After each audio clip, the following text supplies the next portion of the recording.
ఉదయాన్నే అన్నం తినడం వల్ల బ్లడ్లో గ్లూకోజ్ లెవెల్స్ పెరుగుతాయి.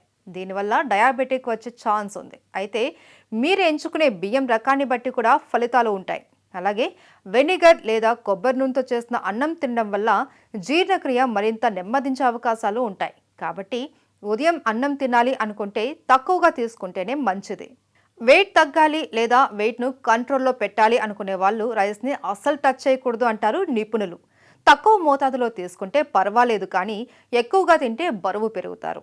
అయితే అన్నం తినని వారి కంటే ఎక్కువ బరువు తగ్గుతున్నట్లు ఓ రీసెర్చ్లో తేలింది. ఎందుకంటే రైస్ తక్కువ కొవ్వు, చక్కెర, సోడియం ఉన్న ఆహారం. కాబట్టి బరువు తగ్గాలి లేదా బరువును అదుపులో ఉంచాలి అనుకునేవారు తక్కువ క్వాంటిటీలో రైస్ తినొచ్చు.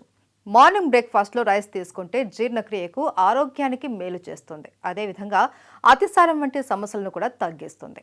పేగుల్లో ప్రయోజనకరమైన బ్యాక్టీరియాను పెంచడానికి హెల్ప్ చేస్తుంది.